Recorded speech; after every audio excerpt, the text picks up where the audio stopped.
Hello दोस्तों, आप सभी का बोली टॉक्स चैनल में स्वागत है।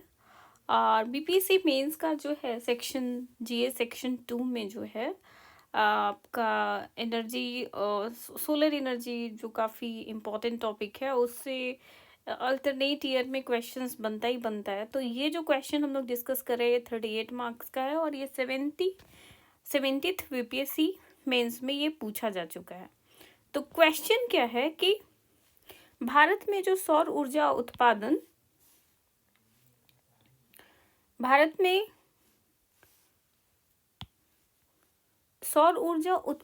की पारिस्थितिक और आर्थिक लाभों की जांच उपयुक्त उदाहरणों के साथ करें। तो क्वेश्चन में पहले भारत में सौर ऊर्जा उत्पादन की पारिस्थितिक और आर्थिक लाभों की जांच की बात बोली जा रही है। तो पहले हम जो है सौर ऊर्जा के बारे में जो है जिसका कैसे उसका प्रोडक्शन और अभी उसका इकोलॉजिकल क्या और इसका इकोनॉमी में क्या बेनिफिट है, इसको हम लोग जो है एग्जामिन करेंगे और एग्जामिन करने के लिए हम लोग एग्जाम्पल डालेंगे इस क्वेश्चन के अकॉर्डिंग।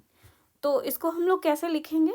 तो फर्स्ट है कि सौर ऊर्जा को जो है भविष्य की ऊर्जा कहा जाता है ना। फ्यूचर एनर्जी के रूप में जो है सोलर एनर्जी को जाना जाता है, क्योंकि ये जो नवीकरणीय स्वच्छ और सतत है। भारत भौगोलिक रूप से उस क्षेत्र में स्थित है जहां सूर्य का प्रकाश पूरे वर्ष प्रचुर मात्रा में प्राप्त होता है।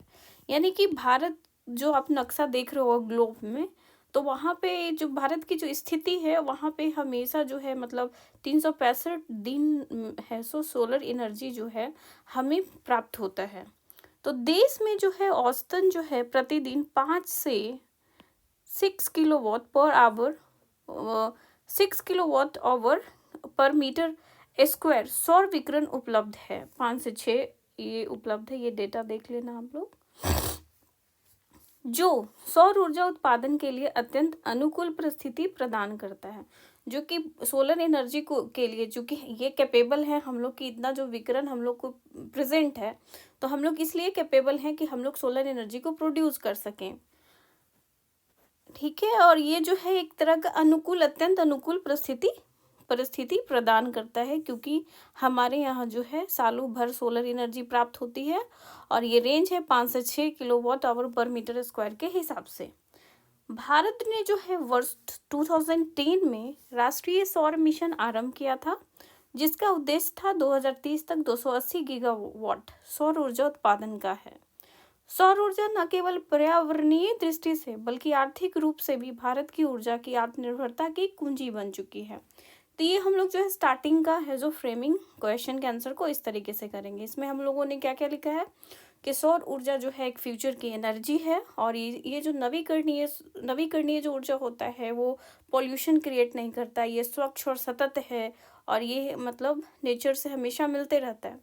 भारत जो है हमारा जो जोग्राफिकल जो कंडीशन है वो कैपेबल है सोलर एनर्जी प्रोड्यूस करने के लिए। और जो हमारा जो भारत जो है 2010 में जो है एक प्लान स्टार्ट किया था राष्ट्रीय सौर मिशन, और इसका जो मेन मोटो था कि 2030 तक जो है 280 गीगावाट सौर ऊर्जा उत्पादन का है। और ये जो सौर ऊर्जा होता है ये पर्यावरणीय दृष्टि से बहुत अच्छा होता है, बल्कि आर्थिक रूप से भी भारत की जो है सेल्फ डिपेंडेंसी जो है ये की है बन गई है इंडिया के लिए। अब इसका क्या एडवांटेज है, पारिस्थितिक लाभ क्या है इसका, अब उस बात पे आते हैं, क्योंकि क्वेश्चन के हिसाब से इसमें पूछा गया था कि पारिस्थितिकी और आर्थिक लाभ को एग्जामिन करना है। पारिस्थितिकी लाभ क्या है, तो फर्स्ट आप देखोगे कि कार्बन उत्सर्जन में कमी आती है। तो कार्बन उत्सर्जन में कमी आएगी, कैसे कमी आएगी, तो जीवाश्म ईंधनों जैसे कोयला हो गया, पेट्रोलियम हो गया, प्राकृतिक गैस हो गए, उसके स्थान पर जो है सोलर एनर्जी सौर ऊर्जा के उपयोग से जो हो क्या होगा कि कार्बन डाइऑक्साइड जैसे गैसों के उत्सर्जन में भारी कमी आएगी। सोलर एनर्जी से जो है अगर हम लोग सोलर एनर्जी का यूज़ करेंगे तो जो CO2 जो रिलीज होता है वो कम होगा।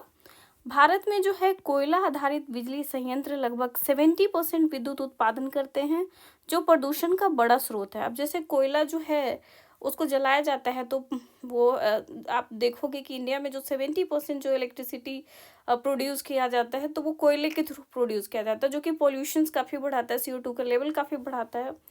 सौर ऊर्जा इन उत्सर्जनों को घटाकर ग्लोबल वार्मिंग और जलवायु परिवर्तन को नियंत्रित करने में सहायक है।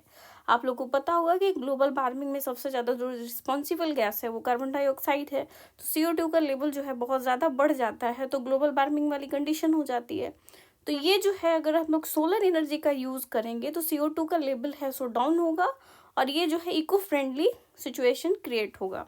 तो इससे क्या होगा, सोलर एनर्जी जब हम लोग यूज़ करेंगे तो प्रदूषण का जो बड़ा स्रोत है वो कम जाएगा और सौर ऊर्जा इन उत्सर्जनों को घटाकर जो है ग्लोबल वार्मिंग और जलवायु परिवर्तन को कंट्रोल करने में एक असिस्टेंस है। सेकेंड एडवांटेज क्या है, जल संरक्षण। अब जल संरक्षण में कैसे है वो उसको आप लोग देखो। जैसे थर्मल और हाइड्रो पावर प्लांटों में जो है भारी मात्रा में वाटर होता है और उसमें वाटर की ही आवश्यकता होती है क्योंकि वाटर के थ्रू है इलेक्ट्रिसिटी बनाई जाती है, प्रोड्यूस की जाती है। तो ये जबकि सौर ऊर्जा संयंत्रों में जो है जल की खपत बहुत कम होती है। अब जैसे है कि सौर ऊर्जा जो जितने भी मशीन्स फेंक रहे हैं सौर ऊर्जा संयंत्र है उसमें वाटर का जो यूज़ बहुत ही कम होता है। तो ये विशेष रूप से राजस्थान, गुजरात जैसे जल संकटग्रस्त राज्यों के लिए पर्यावरणीय दृष्टि से वरदान है। अब आप जानते होंगे कि राजस्थान, गुजरात जैसे इलाके में जो है वाटर काफ़ी कम मात्रा में पाया जाता है। तो वो जल संरक्षण का काम जो है सौर ऊर्जा संयंत्र जो है वो राजस्थान और गुजरात जैसे इलाके में काफ़ी मतलब महत्वपूर्ण रोल अदा कर रहा है आपका सोलर एनर्जी। इसके बाद है भूमि उपयोग। अब भूमि उपयोग में कैसे एडवांटेज हमें प्रदान कर रहा है, तो भूमि उपयोग और जैव विविधता का संरक्षण। तो सौर पैनल्स के नीचे की भूमि पर जैविक खेती या घास की परत बनाए रखने के प्रयोग बढ़ रहे हैं। अब जैसे सौर पैनल्स आप देखोगे कि आजकल जो है हर घर पे सोलर पैनल वाला जो स्कीम चला हुआ है, तो अभी सबके घर पे बड़े बड़े सोलर पैनल्स लगे पड़े हैं। तो सोलर जो शॉर्ट पैनल्स है उनके जो है नीचे क्या करते हैं कि जैविक खेती होती है और घास की परतें जो है बनाए रखने के लिए प्रयोग जो है बढ़ रहा है। इससे क्या होगा कि लैंड जो है ना वो फर्टिलिटी उसकी बढ़ेगी, तो जिससे जो है भूमि उपजाऊ क्षमता बनी रहती है। यह जैव विविधता संरक्षण की दिशा में एक नवीन पहल है। तो ये जो है बायोडाइवर्सिटी कंजर्वेशन के दिशा में जो ये क्या है एक अच्छा इनिशिएटिव है। ये जो फोर्थ नंबर पॉइंट क्या एडवांटेज है, तो स्वच्छ ऊर्जा और वायु गुणवत्ता में सुधार। तब इससे क्या होगा कि जो है हमारे पास जो एनर्जी है वो काफ़ी हेल्दी एनर्जी और वायु का जो क्वालिटी है पार्टिकुलेट मैटर का उसमें इम्प्रूवमेंट आएगा। जैसे कैसे होएगा, तो आप लोग देखोगे कि सौर ऊर्जा से जो उत्पन्न जो बिजली में किस प्रकार के धुएं, राख या रासायनिक उत्सर्जन नहीं होता, किसी तरह का केमिकल रिएक्शन नहीं होता। इससे जो होता है कि वायु की जो एयर क्वालिटी जो है वो बहुत इम्प्रूव करता है और मानव स्वास्थ्य पर जो है ये पॉजिटिव इफेक्ट करता है। जैसे और पॉल्यूशंस बढ़ता है तो पार्टिकुलेट मैटर इंडेक्स जो है काफ़ी बढ़ जाती है। अभी आप रिसेंट में देखोगे तो दिल्ली में जो है पार्टिकुलेट मैटर जो है पॉल्यूशंस लेवल काफ़ी बढ़ गया है वहाँ पे। तो आर्टिफिशियल रेन का है सो स्टार्ट किया गया था बट सक्सेसफुल नहीं रहा। अदरवाइज कोशिश की गई थी बट ये परमानेंट सॉल्यूशन नहीं है कि आर्टिफिशियल रेन के थ्रू है हम लोग जो पॉल्यूशंस को कम कर सकते हैं। ये एक टेम्पररी मतलब एक सॉल्यूशन है और ये मतलब परमानेंट सॉल्यूशन नहीं है और ये बहुत यूज़फुल भी नहीं है।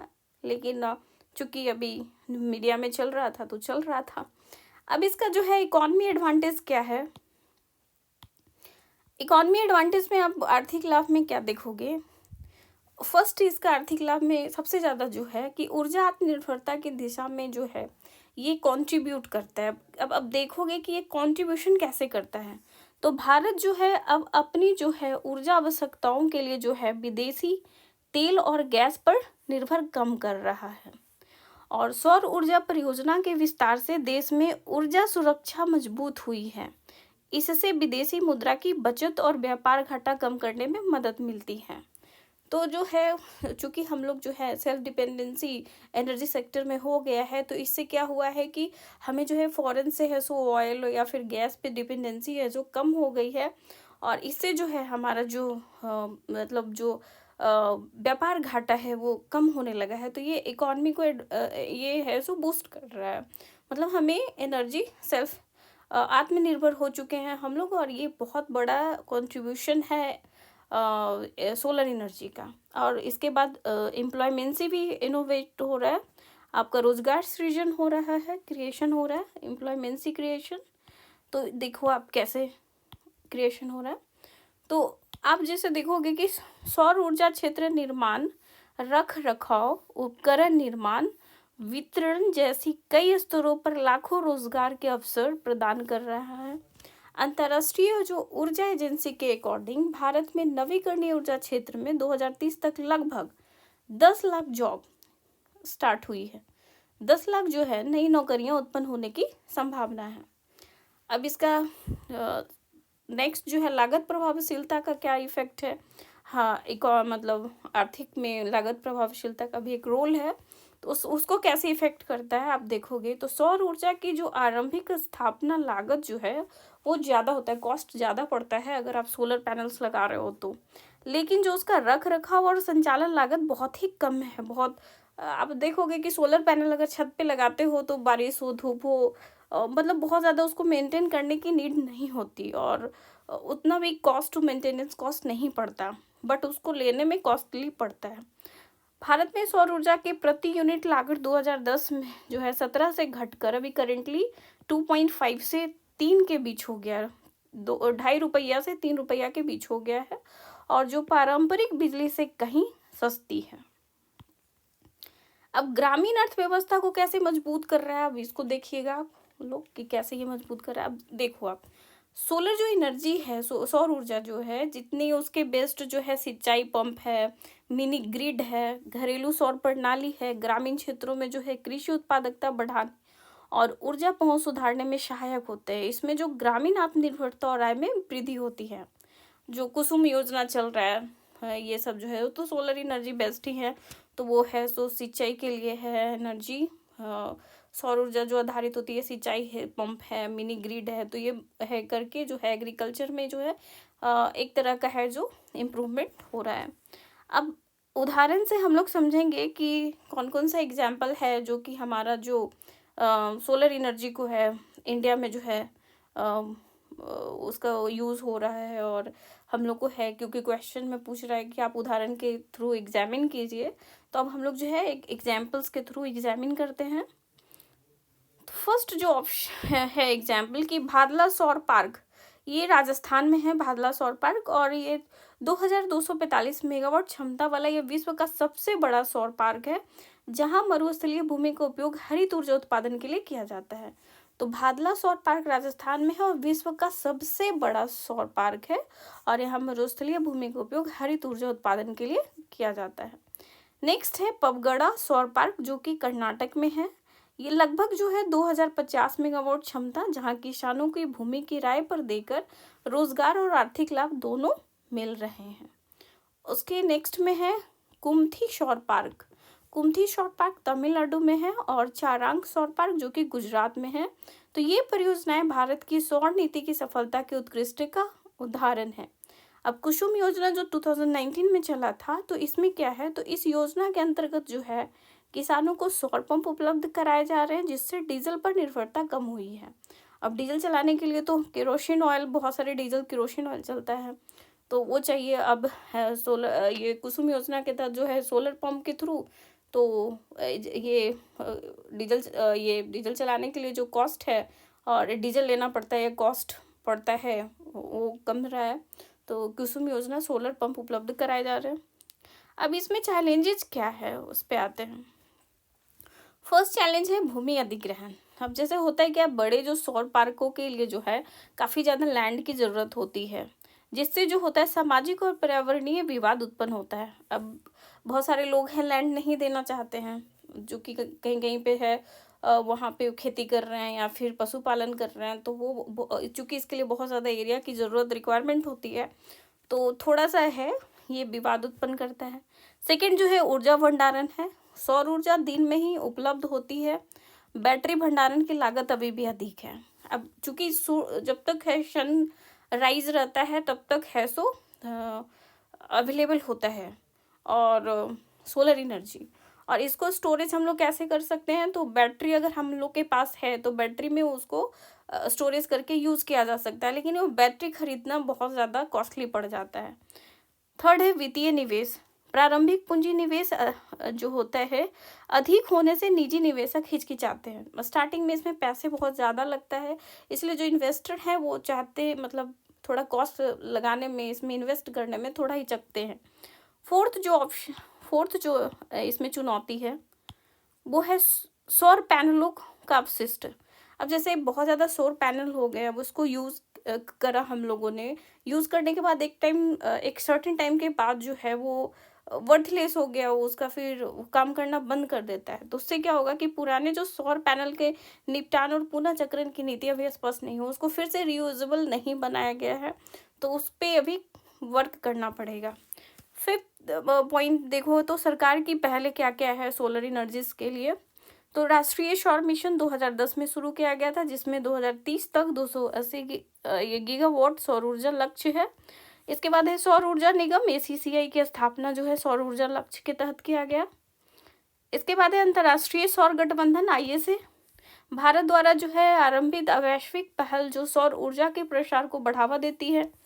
और ISA में जो है इसका जो मेन जो है गुरुग्राम में है इसका मुख्यालय ISA का। अब फाइनली जो है इतना होने के बाद, एग्जामिन करने के बाद अब निष्कर्ष पे आते हैं।